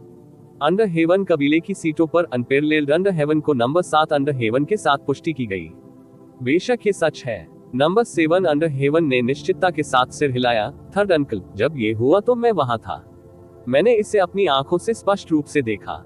मैंने उस दिन उसकी ताकत का परीक्षण किया। नंबर 1 अंडरहेवन ने यूचे को देखा और कहा, जब उसने हमला किया तो उसकी गहन ऊर्जा आभा अभी भी स्काई प्रोफाउंड दायरे के 10वें स्तर पर थी। यह अचूक था, लेकिन उसकी युद्ध क्षमताएं कम से कम तानाशाह गहरे दायरे के 4थे स्तर पर थे। जियोफेंग यू इस लड़ाई में निश्चित रूप से नहीं जीत पाएंगे। रुकिए और आश्चर्यचकित होने के लिए तैयार हो जाए। नंबर 1 अंडरहेवन ने स्पष्ट रूप से कम का उच्चारण किया। भले ही तानाशाह प्रोफाउंड दायरे का 4था स्तर उस दिन उसके परीक्षण की परिणामी ताकत थी, उसने ये भी महसूस किया कि यह संभव था कि यूचे ने अपनी सभी शक्तियों का उपयोग नहीं किया था। जो व्यक्ति काफी चतुर था, वह निश्चित रूप से अपनी सभी शक्तियों को इतनी आसानी से प्रकट नहीं करेगा। अगर वास्तव में ऐसा था तो हमारे पास देखने के लिए एक शो है। एक स्काई प्रोफाउंड रियलम स्तर 10 एक मध्य चरण अधिपति की ताकत रखता है। इसकी खेती कैसे की गई थी? पूरे इल्यूसरी दानव क्षेत्र के इतिहास में ताकत के स्तर में इतनी बढ़ोतरी कभी नहीं हुई है। अनपेरलेल्ड अंडरहेवन ने अपनी भौहें नीचे झुकाते हुए कहा। लेकिन फिर उसने खुद से आह भरते हुए इसका पालन किया। भले ही उसकी ताकत वास्तव में तानाशाह प्रोफाउंड दायरे के 4थे स्तर से अधिक हो, अगर वह जियोफेंग यू के खिलाफ जीत गया तो इससे क्या फायदा होगा? इस दुखद हार की स्थिति को ठीक करना असंभव है। भले ही जियोफेंग यू हार गया, फिर भी उनके पास जियो परिवार का बच्चा, चियांग परिवार की लड़की और ड्यूक हुआई और ड्यूक झोंग के 3 बेटे हैं। कम से कम वह बड़ी मात्रा में गति वापस जीत सकता है। ग्रेटेस्ट एम्बिशन अंडरहेवन ने तिरछी नजर डाली और कहा, मैं देखना चाहूंगा कि क्या वह हमें आश्चर्यचकित कर सकता है। यदि यह बच्चा वास्तव में ये लड़ाई जीत सकता है, तो यह उनके चेहरे पर एक क्रूर तमाचा होगा, और यदि हम हार भी गए तो भी हमारे दिलों को अधिक शांति मिलेगी। यून क्विंगहोंग का उसे अंतिम स्थान पर रखने का निर्णय इसी उद्देश्य से रहा होगा। लेकिन यूनचे केवल यून क्विंगहोंग का दत्तक पुत्र है, यून परिवार का कोई व्यक्ति नहीं। आमतौर पर वह यू परिवार का प्रतिनिधित्व करने के योग्य नहीं होगा। नंबर 5 अंडरहेवन ने अपना मुंह खोला और कहा, अगर दोनों तरफ से कोई विरोध नहीं करता तो आप इसकी चिंता क्यों कर रहे हैं? ग्रेटेस्ट एम्बिशन अंडरहेवन ने हाथ हिलाते हुए कहा, भले ही उन्हें इसके बारे में पता हो, वे निश्चित रूप से इसके बारे में कुछ नहीं कहेंगे। वे यून परिवार को बेरहमी से अपमानित करने के लिए इस अवसर का उपयोग करने के लिए इंतजार नहीं कर सकते। मुझे उम्मीद है कि यह बच्चा वास्तव में जीत सकता है। कोई आपत्ति नहीं, बिल्कुल कोई आपत्ति नहीं। ड्यूक हुआई ने मुस्कुराते हुए कहा, चूंकि पैट्रियार्क यू आपके दत्तक पुत्र पर इतना भरोसा करते हैं, इसलिए आपका दत्तक पुत्र असाधारण होना चाहिए। फिर यह ड्यूक अगले रोमांचक मुकाबले के लिए चुपचाप इंतजार करेगा। हे कुलपति, यह एक गंभीर मामला है, कृपया इस बारे में स्पष्ट रूप से सोचें। यून परिवार का कोई भी बुजुर्ग अब शांत नहीं बैठ सकता था, और वे सभी उत्तेजना में बोले। से एक युवा शिशु परिवार तेजी से यू किंगहोंग के सामने खड़ा हो गया और कहा, कुलपति, ये शिशु यू चे की जगह लेने का अनुरोध करता है। भले ही यह शिष्य उतना प्रतिभाशाली नहीं है, मैं मरते दम तक लड़ूंगा और निश्चित रूप से हमारे कुल को शर्मिंदा नहीं करूंगा। कहें और नहीं। यून किंगहोंग ने दृढ़ता से अपना हाथ लहराया, अपनी सीटों पर वापस जाएं। यदि आप कुछ कहना चाहते हैं तो इसे इस प्रतियोगिता के बाद के लिए सहेज कर रखें। यून किंगहोंग की आवाज सख्त और दृढ़ थी। बुजुर्गों और शिष्यों ने एक दूसरे की ओर देखा और दूसरा शब्द कहने का साहस नहीं किया। यू किंगहोंग बैठ गए और मंच पर यू चे को देखा। अपने मन में उसने उस गति और छिपने के कौशल के बारे में सोचा जिसने उसे 3 दिन पहले गहराई से प्रभावित किया था। और उस रात डेमन इंपीरियल सिटी के बाहर गोल्डन क्रो की विस्फोटक लपटें। भले ही उन्होंने कभी यू चे की ताकत का परीक्षण नहीं किया, बस उस रात के आधार पर जब यू चे ने छोटी दानव महारानी को क्रोधित किया और फिर भी जीवित वापस आ गए, उनके लिए यह विश्वास करना पर्याप्त था कि उनके बेटे की ताकत उनकी भविष्यवाणी से कहीं अधिक मजबूत थी। शियर, पिताजी को देखने दो, तुम क्या प्रदर्शन प्रस्तुत करोगे? डेमन इंपीरियल सिटी में हर कोई नहीं जानता था कि यू चे ने जीयू और नंबर 7 अंडर हेवन को 3 अधिपतियों से बचाया था। अगर उन्होंने इसके बारे में सुना भी तो वे किसी अपरिचित नाम को दिल से नहीं लगाएंगे। जियो फेंग यू उन लोगों में से एक था। स्काई प्रोफाउंड दायरे के 10वें स्तर पर किसी के लिए, भले ही वह अविश्वसनीय रूप से प्रतिभाशाली हो, उसकी ताकत सम्राट प्रोफाउंड दायरे में अधिकतम आधा कदम होगी। जियो फेंग यू को अपमानित महसूस हुआ कि उसे डेमन इंपीरियल हॉल जैसे स्थान पर, जहां क्षेत्र के सभी नायक एकत्र हुए थे, एक कचरे के स्तर के प्रतिद्वंद्वी का सामना करना पड़ा। जितना संभव हो सके वैराग्य को कम करने के लिए उसे लगा कि वह उसे तुरंत नहीं हरा सकता, भले ही वह अपने प्रतिद्वंद्वी को केवल एक उंगली से कुचल सकता हो। उसे जितना हो सके उसे अपमानित करना था, नहीं तो उसे ऐसा लगेगा कि वह भविष्य में कहीं भी अपना मुंह नहीं दिखा पाएगा। वह वहां टेढ़ी मुद्रा में खड़ा था। उसने अपनी उंगली से यून चे को संकेत दिया और आलसी स्वर में कहा, तो फिर चलो लड़ते हैं। आना, अपना हथियार ले लो और मुझ पर जितना चाहो हमला करो। मैं यहीं खड़ा रहूंगा और तुम्हें मुझे 30 बार मारने दूंगा। अगर मैं जरा भी लड़खड़ा जाऊं तो समझो यह मेरी हानि है। इससे कैसा रहेगा? हे है। यून चे थोड़ा हंसा, ये ठीक है, मुझे नहीं लगता कि मुझे तुमसे निपटने के लिए किसी हथियार की आवश्यकता होगी। उद्धरण चिन्ह ... उद्धरण चिन्ह। जियो फेंग यू को इतना गुस्सा आया कि वह जोर से हंसने लगा। अब उसे विश्वास हो गया कि उसका सामना एक कमजोर मुर्गे से नहीं, बल्कि एक पूर्ण मूर्ख से हुआ। उसे ऐसा महसूस हुआ जैसे उसके साथ आमने सामने खड़े होने से ही उसकी कक्षा, स्तर और यहाँ तक कि उसका IQ भी नष्ट हो गया था। देवताओं के विरुद्ध अध्याय 554 एक प्रहार। आप ऑडियो बुक्स 108 देख रहे हैं। धोखेबाजों से सावधान रहें। अध्याय 554 एक प्रहार। वास्तव में आपको अपने हथियार का उपयोग करने की जरूरत नहीं है, क्योंकि परिणाम वही होगा चाहे आप इसका उपयोग करें या नहीं। जियो फेंग यू ने कहा और उसके होठों के कोने हिल गए।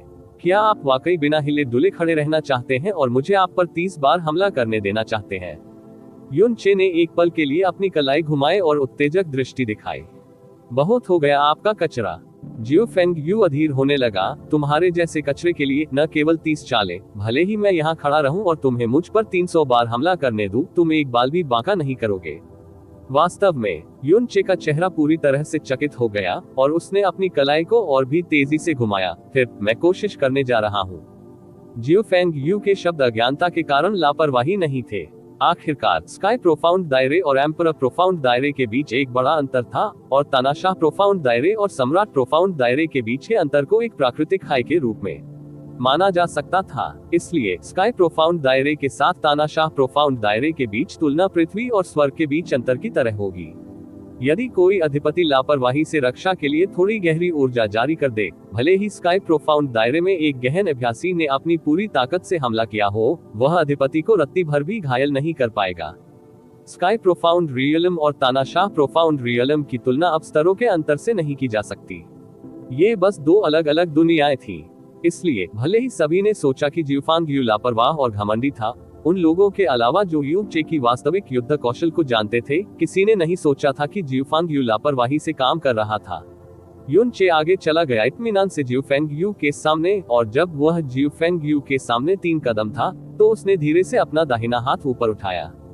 जैसे ही उसने जिउ फेंग यू पर धमकी भरे ढंग से अपनी मुट्ठी घुमाई, उसने एक बार फिर पुष्टि की, जब मैंने तुम्हें मारा तो क्या तुम सुनिश्चित हो कि तुम ब्लॉक नहीं करोगे?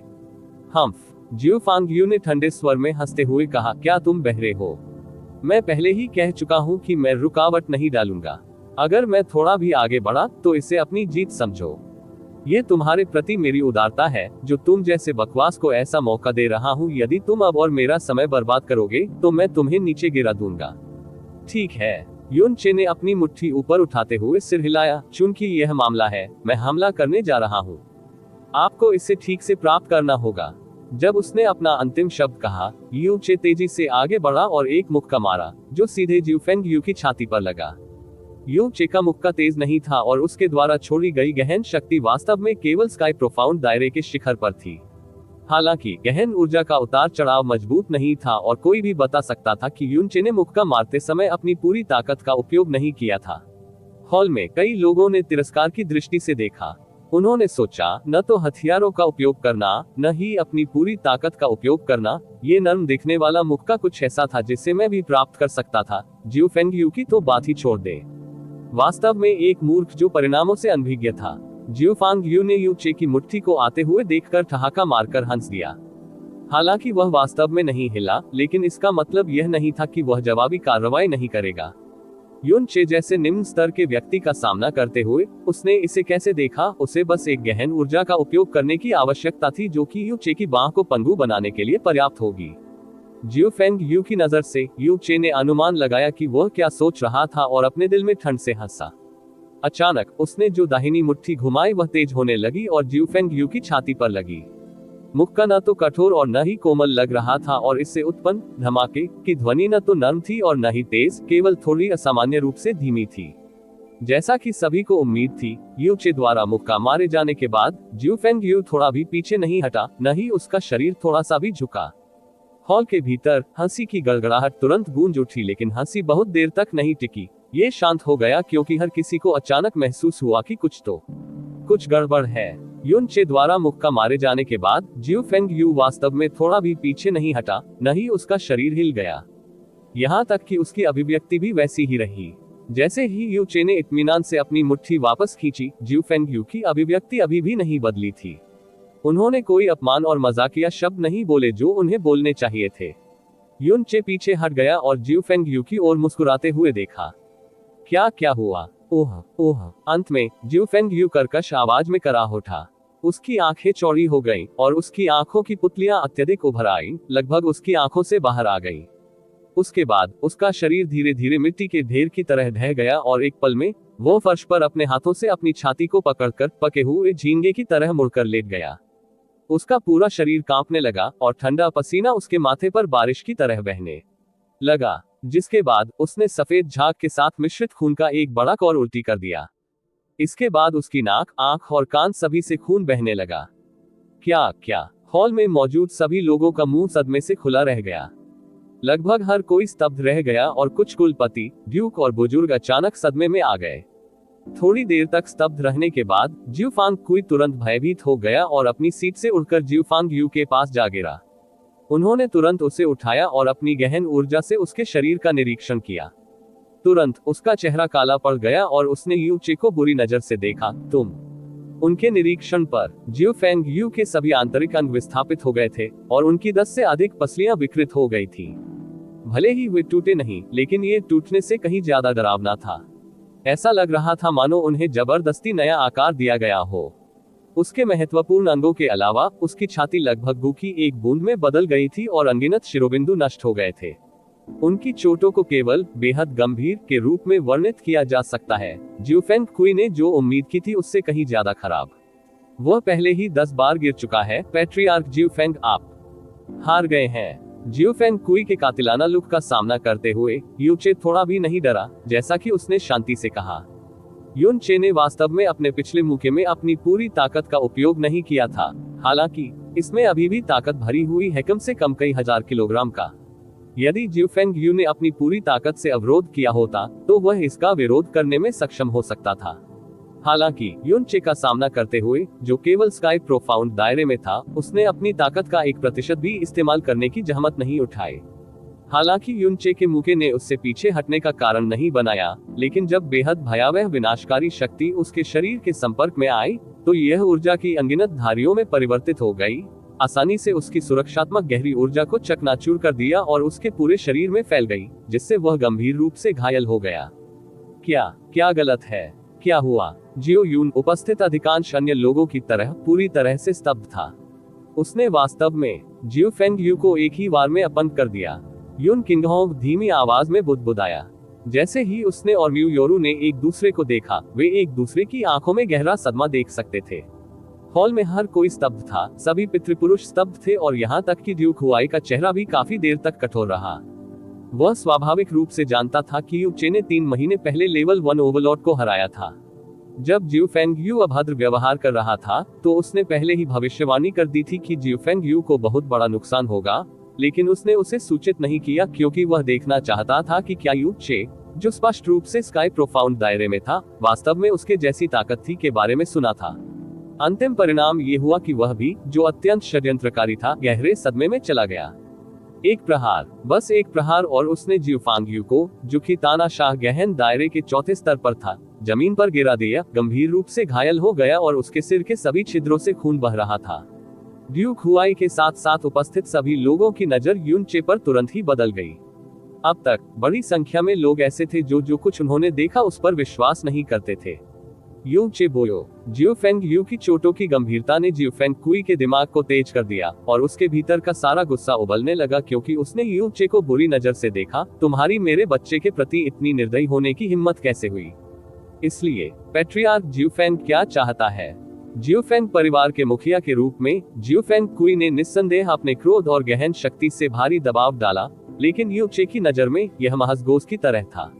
यदि 10,000 बार नहीं, तो कम से कम 8,000 बार उन्हें ऐसा दृश्य अनुभव हुआ था, और उन्होंने इत्मीनान से कहा, यह आपका बेटा था जो बिना हिले डुले खड़ा रहना चाहता था और मैं उसे 30 बार मारना चाहता था। मैंने कभी ऐसा अनुरोध नहीं किया था, बिल्कुल भी, और मुझे अभी भी डर था कि आपका बेटा इसे बर्दाश्त नहीं कर पाएगा, इसलिए मैंने अपनी पूरी ताकत का इस्तेमाल नहीं किया। अंत में किसने सोचा होगा कि उसका शरीर इतना जर्जर हो जाएगा कि सिर्फ एक हल्के मुके में ढह जाएगा। अभिनय के लिए मुझे धन्यवाद देने के बजाय उदारता पूर्वक आप अब भी मुझे दोष देना चाहते हैं। अभी जब युचे ड्यूक हुआई का सामना कर रहा था, जियो फेंग कुई को पहले से ही युचे की चमकदार जीभ का अनुभव हो गया था।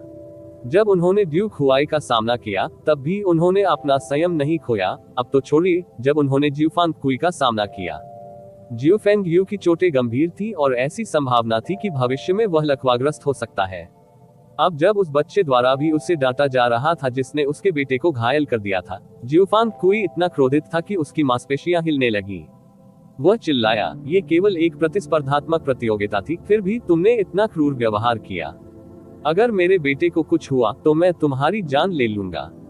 मैं दुष्टतापूर्ण व्यवहार कर रहा हूँ। युनचे ने अपनी आंखें सिकोड़ ली और हंसा। अभी जब जियो फेंग यू ने दुर्भावनापूर्वक सू झिझान को जहर दिया, तो आपने क्या कहा? हे, आप अपने कौशल की कमी के लिए किसी और को कैसे दोषी ठहरा सकते हैं? युद्ध के दौरान क्या आप शायद यह आशा कर रहे हो कि आपका शत्रु आपके साथ अधिक नरमी से पेश आए? जियो फेंग कुई का चेहरा तुरंत सुअर के कलेजे के रंग का हो गया। जियो फेंग कुई, आपका बेटा पहले ही हार चुका है और उसे तुरंत वापस लाने के बजाय आप एक जूनियर के सामने शक्तिशाली व्यवहार कर रहे हैं। सू जियांगनान ने ऐसी आवाज में चिल्लाया जो मजाकिया इरादे से भरी थी। आपके अपने बेटे में कुछ कमी थी, फिर भी उसने इतना अहंकारपूर्ण व्यवहार किया। इतने भद्दे तरीके से हारना उसकी अपनी गलती थी। एक पिता के रूप में न केवल आप उसे और अधिक अनुशासित नहीं करेंगे सख्ती से और इसे शर्म की बात मानते हुए, आप भी एक जूनियर से बदला लेने की योजना बना रहे हैं। क्या जियो फेंग परिवार सिर्फ बेकार और हास्यास्पद लोगों का एक समूह है जो हार नहीं सकते? अभी जब सू झिझान को जहर दिया गया था, जियो फेंग कुई ने जो अहंकारी चेहरा दिखाया था, वह कुछ ऐसा था जिसे उसने अपने दिल में याद किया था। हालांकि उसे उम्मीद नहीं थी कि वह इतनी जल्दी बदला ले पाएगा। एक तरफ वो युनचे का बचाव कर रहा था, लेकिन इस मौके का फायदा उठाकर उसने चोट पर नमक छिड़कना ज्यादा जरूरी था। ये सब कहने से उसके हृदय को अत्यंत संतुष्टि और सहजता का अनुभव हुआ। सू झिझान के जहर के कारण उसके मन में जो गुस्सा और आक्रोश था, वह उस चिल्लाहट के साथ बाहर आ गया। देवताओं के विरुद्ध अध्याय 555 किसी विशेषज्ञ के सामने अपना थोड़ा सा कौशल प्रदर्शित करना। आप ऑडियो बुक्स 108 देख रहे हैं। धोखेबाजों से सावधान रहें। अध्याय 555 किसी विशेषज्ञ के सामने अपना थोड़ा सा कौशल प्रदर्शित करना। बस तुम रुको। जियो फेंग यू की चोटें बहुत गंभीर थी और इलाज में अब देरी नहीं की जा सकती थी। जियो फांग कुई ने युनचे और सू जियानग्नन को बुरी तरह से घूरा, फिर जियो फांग यू को मैदान से बाहर ले आया।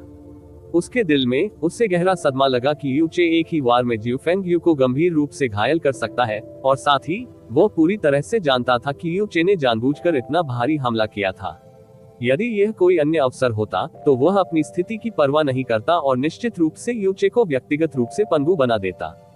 हालांकि क्योंकि लिटिल डेमन महारानी मामलों की देखरेख कर रही थी और उपस्थित सभी लोग ध्यान से देख रहे थे, उसके पास सहने के अलावा कोई विकल्प नहीं था।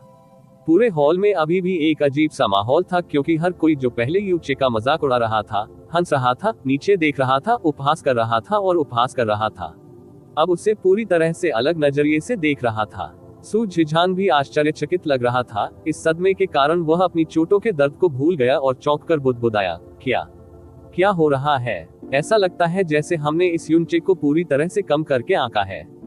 सू जियांगनान ने यूचे को असामान्य नजरों से देखते हुए कहा। जियो फांग यू लापरवाह था, इसलिए उसने बचाव नहीं किया, लेकिन फिर भी उसे एक ही वार में गंभीर रूप से घायल कर दिया।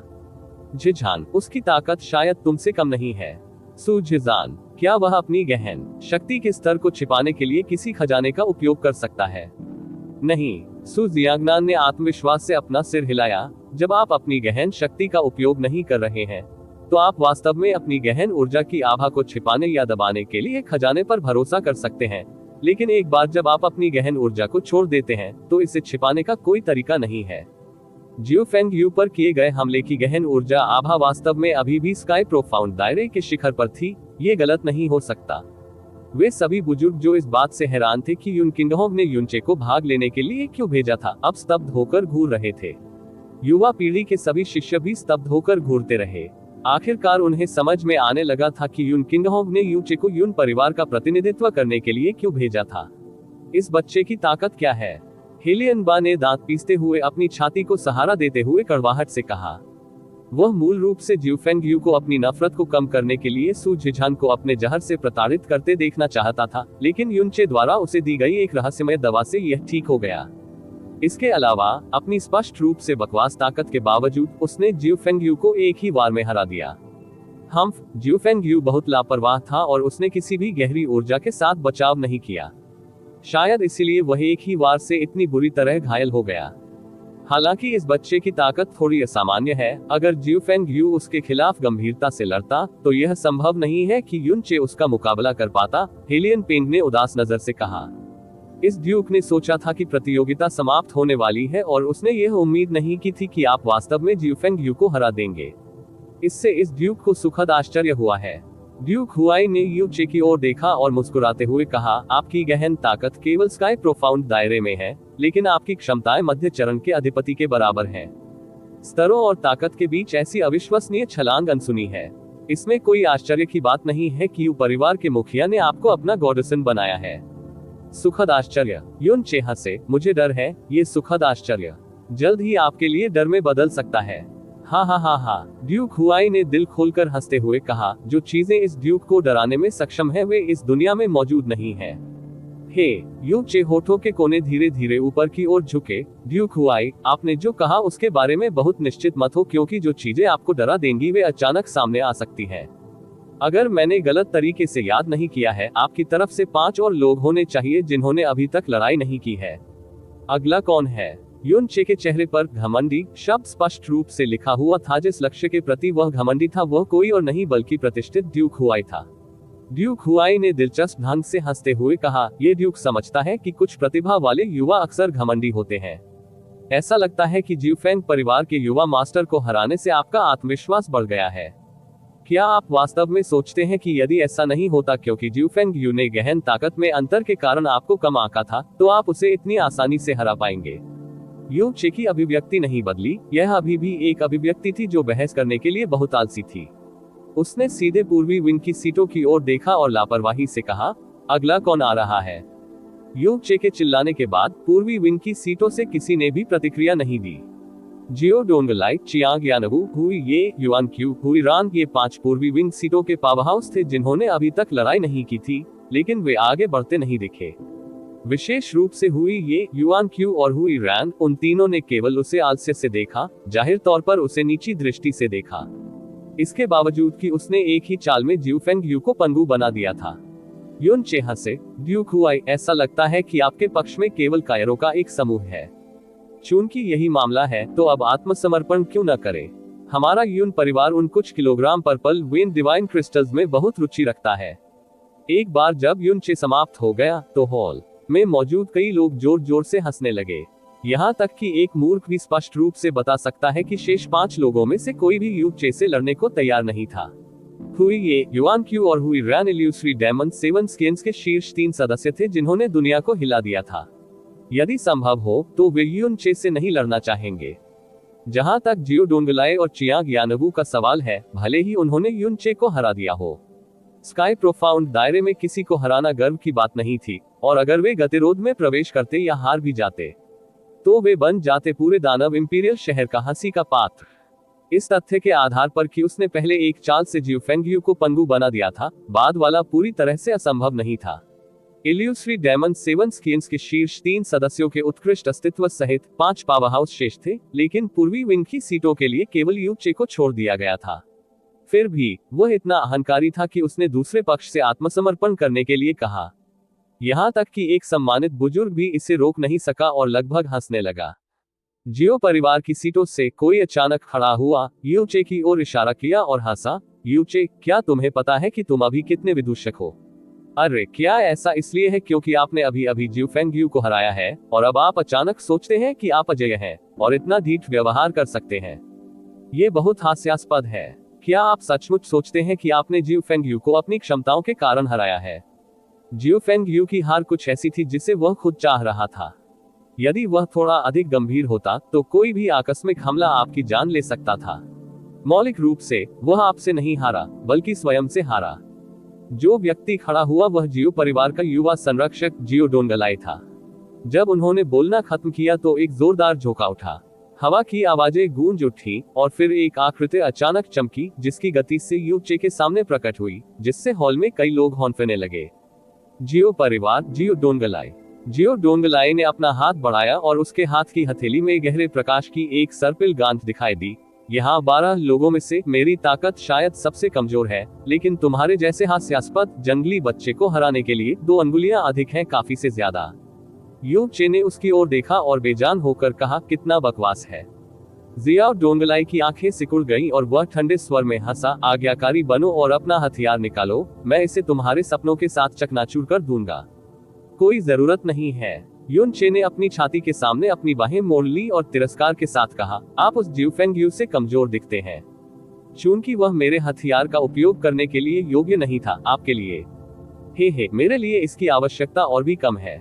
जब युन चे ने ड्यूक हुआई से बात की तो सभी ने स्पष्ट रूप से उसकी जिद देखी और जान गए कि वह अराजक जिद में माहिर था। हालांकि अब जब वह इसे प्रत्यक्ष रूप से अनुभव कर रहा था तो जियो डोंगलाई लगभग गुस्से में आ गया।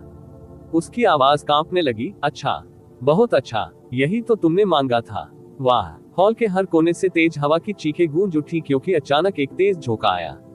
जियो डोंगलाई पर जैड हरी गहरी चमक टिमटिमा रही थी और एक पेगासस की आकृति थी उसके पीछे मंडराया। फिर ड्यूक हुआई ने उन्हें एक गहन ऊर्जा ध्वनि संचरण भेजा, लड़ने के लिए अपनी पूरी ताकत का प्रयोग करें, उसे कम मत समझो। जियो डोंगलाई की सांसें थोड़ी धीमी हो गईं क्योंकि उस पर गहरी चमक बढ़ गई थी। उसके चारों ओर एक तूफान जो लगभग वास्तविक लग रहा था। युन चे का सामना करते समय जिसने अपने हथियार का उपयोग नहीं किया था, वह स्वाभाविक रूप से अपने हथियार का भी उपयोग नहीं करेगा। युन चे की ओर अपनी हथेली रखते हुए उसने तिरस्कार के साथ कहा, आओ मुझे देखने दो कि तुम मेरे तार्किक तूफान के भीतर कितनी देर तक संघर्ष कर सकते हो। उसी समय युन चे के बगल में युन किंगहों की आवाज गूंजी। जियो परिवार पेगासस जाति का एक कबीला है और यद्यपि उनकी पवन गहन ऊर्जा हमले में वास्तव में मजबूत नहीं है, उनकी गति 12 परिवारों में सबसे अच्छी है। चाहे वह उनका विस्थापन हो, तात्कालिक गति हो या छाया क्लोन तकनीक हो, वे सभी बेहद रहस्यमय और अप्रत्याशित हैं। ध्यान से। रिप। जैसे ही यून क्विंगहोंग ने अपना ध्वनि प्रसारण समाप्त किया, एक भयंकर तूफान की गर्जना तीव्रता से गूंज उठी और जियो डोंगलाई जो उससे पहले था गायब हो गया।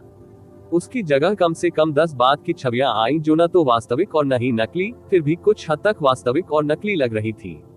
प्रत्येक बात की छवि के चारों ओर हिंसक हवा का एक चक्र था जो चट्टानों को टुकड़ों में तोड़ सकता था।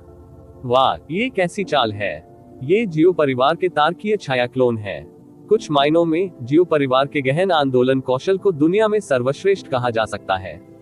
गति और गति कौशल के मामले में पूरे भ्रामक दानव क्षेत्र में ऐसी कोई ताकत नहीं है जिसकी तुलना जियो परिवार से की जा सके। जियो डोंगलाई ने आने के तुरंत बाद स्टेलर शैडो क्लोन का इस्तेमाल किया। क्या वह यू चे को तुरंत हराना चाहता है? 10 से अधिक बात की छवियां, और वे सभी एक जैसी दिखती हैं। कोई इसे कैसे संभाल सकता है? युन चे जमीन पर जड़ तक खड़ा रहा और बिल्कुल भी नहीं हिला, जैसे कि वह सदमे से गूंगा हो गया हो। जैसे ही बात की छवियां निकट आई, जब वे युन चे से 3 मीटर से भी कम दूरी पर थे, सबसे बाहरी दाहिनी ओर की छवि अचानक तेज हो गई, तेजी से बिजली की गति के साथ यू चे के पास आ गई। रिप। भले ही हवा को हिंसक तरीके से चीरा जा रहा था, लेकिन बात की छवि गायब नहीं हुई। हालांकि जियो डोंगलाई जो चीरने में कामयाब रही वह केवल हवा और एक बात की छवि थी। एक छोटे से क्षण के बाद उन्होंने तेजी से एक तात्कालिक आंदोलन तकनीक का उपयोग किया, क्योंकि उसी समय उनका दिल हिल गया। आफ्टरइमेज का उपयोग करते समय उनका जियो परिवार इल्यूसरी डेमन दायरे में सर्वश्रेष्ठ था, लेकिन आफ्टरइमेज अटैक जो उन्होंने मंच पर आने के तुरंत बाद इस्तेमाल किया, जिसने पूरे हॉल को चौंका दिया, केवल उसके प्रतिद्वंद्वी की छवि पर आघात किया था। ये सीधे तौर पर सबसे बड़ा अपमान था। जब वह पीछे मुड़ा तो उसने यू चे को उसकी ओर दौड़ते हुए देखा। जैसे ही वह पास आया, उसका शरीर अचानक हिल गया और जियो डोंगलाई की दृष्टि एक पल के लिए धुंधली हो गई। फिर उसने देखा कि अब उसके सामने यू चे की 4 छवियां थीं। वे क्रमशः सामने, ऊपर, बाएं और दाएं से उसकी ओर दौड़े। ये देखकर उसकी आंखें डूब गईं और वह मन ही मन हंसा। पहले जब मैं तुम्हें अपनी बात की छवि का उपयोग करके अपने पास से गुजरने देता था, ऐसा इसलिए था क्योंकि मैं तैयार नहीं था। फिर भी आप अभी भी हमारे जियो परिवार के सामने अपनी छवि दिखाने का साहस कर रहे हैं। आप मौत को दावत दे रहे हैं। ऐसा परिवार होने के नाते जो आंदोलन कौशल पर केंद्रित था, जियो परिवार स्वाभाविक रूप से अन्य आंदोलन कौशल का मुकाबला करने में कुशल था। उनमें से वे छाया क्लोन तकनीकों का मुकाबला करने में सबसे कुशल थे। पूरे क्षेत्र में चल रहे तेज झोंके के साथ वह असली और नकली बात की छवियों को अलग करने के लिए हवा की गहन ऊर्जा पर भरोसा कर सकता था। हालांकि अगले ही पल में जियो डोंगलाई की आंखें चौड़ी हो गईं, क्योंकि उसकी पवन गहन ऊर्जा की प्रतिक्रिया के आधार पर यू चे की चारों आकृतियां उसका असली शरीर थी। कैसे? ये कैसे संभव हुआ? जियो डोंगलाई नुकसान में थी और उसने बेतरतीब ढंग से बचाव करने की हिम्मत नहीं की। इसके बजाय वह बड़ी तेजी से पीछे हट गया। गति के मामले में उनका दृढ़ विश्वास था कि युवा पीढ़ी में संभवतः कोई भी उनकी बराबरी नहीं कर सकता। हालांकि जैसे ही वह पीछे हटा, उसने पाया कि यू चे की आकृति और करीब आ रही थी, और जैसे ही यू चे करीब आए, उसकी 3 अन्य आकृतियां गायब हो गईं और उसका वास्तविक शरीर अब उससे 3 फीट की दूरी पर भी नहीं था। जियो परिवार की गति और गहन आंदोलन कौशल वास्तव में इल्यूसरी डेमन दायरे में सर्वश्रेष्ठ थे, लेकिन तात्कालिक गति और उसके बाद की छवियों के संदर्भ में उनकी तुलना स्टार गॉड की ब्रोकन शैडो से कैसे की जा सकती है? से संबंधित गति उनकी तुलना एक्सट्रीम मिराज लाइटनिंग से कैसे की जा सकती है? जब युन चे के सामने रखा गया, तो जियो परिवार का सबसे बड़ा फायदा एक विशेषज्ञ के सामने अपने थोड़े से कौशल को प्रदर्शित करने जैसा था। यू चे को करीब और करीब आते देख जियो डोंगलाई की आंखें फिर से चौड़ी हो गईं, जैसे उसने दिन के उजाले में कोई भूत देखा हो। सौभाग्य से उसने तुरंत प्रतिक्रिया की, अपने भीतर की सारी गहरी ऊर्जा का उपयोग करते हुए, और अपनी हथेलियों को तीव्रता से बाहर धकेल दिया, जिससे 2 विशाल बवंडर उड़ गए, जो सीधे यू चे पर हवा में नृत्य करते हुए 2 विशाल ड्रैगन की तरह लग रहे थे। यू चे ने लगभग उसी समय अपनी हथेलियां बाहर फेंक दी जब उसका पूरा शरीर एक अलौकिक बर्फ नीली गहरी चमक से चमक उठा। स्काई प्रोफाउंड दायरे में उसकी प्रगति के बाद उसकी कमी के कारण फ्रोजन एंड डिवाइन आर्ट्स पर उसका प्रारंभिक प्रतिबंध गहन शक्ति पर भी स्वाभाविक रूप से काबू पा लिया गया था। वह फ्रोजन एंड प्रोफाउंड सील के चरण को तोड़ चुका था, और छठे चरण फ्रोजन एंड हॉट सील से केवल आधा कदम दूर था। Crack crack crack crack. जब तेज तूफान फ्रोजन एंड की चमक के संपर्क में आया, तो किसी चीज के जमने की स्पष्ट आवाज तुरंत सुनाई दी। एक सांस के बाद हल्के हरे हवा के सर्पिल हल्के नीले हो गए, और समय की 2 सांसों के बाद हवा के सर्पिल पूरी तरह से बर्फ से सील हो गए और बस अपनी जगह पर बने रहे 2 बवंडर के आकार की बर्फ की मूर्तियों में बदल गए। हॉल के भीतर दर्शकों की आंखें या तो दूर तक घूर रही थी या ऐसा लग रहा था जैसे वे इस दुनिया का सबसे अविश्वसनीय दृश्य देखकर बाहर आने वाले हैं। ये बच्चा वास्तव में बर्फ के गहन कौशल का अभ्यास करता है। लेकिन ये किस प्रकार का गहन कौशल है? ये वास्तव में हवा की गहन ऊर्जा को भी सील करने में सक्षम है। ये मु युबाई पहले ही खड़ी हो गई थी और असंगति से चौंक गई थी। म्यू परिवार का गहन कौशल एक अत्यंत गहन कौशल था जो हजारों वर्षों से चला आ रहा था। म्यू परिवार के युवा पितामह होने के नाते वह स्वाभाविक रूप से बर्फ के गहन कौशल के विशेषज्ञ थे और उन्होंने उनका चरम अभ्यास किया था। वह इस दुनिया में कई वस्तुओं को बर्फ में सील कर सकता था। हालांकि ये पहली बार था जब उसने किसी को किसी अन्य व्यक्ति द्वारा जारी गहन ऊर्जा को बर्फ का उपयोग करके सील करते हुए देखा था। यदि उसने वह दिन देखा होता जब जिया क्विंग्यू ने फीनिक्स फ्लेम्स को सील करने के लिए फ्रोजन एंड डिवाइन आर्ट्स का उपयोग किया था, तो शायद आश्चर्य से उसका जबड़ा खुला रह गया होता। इस तरह के और अपडेट के लिए कृपया हमारे चैनल ऑडियो बुक्स 108 को सब्सक्राइब करें और नोटिफिकेशन सक्षम करें। धन्यवाद।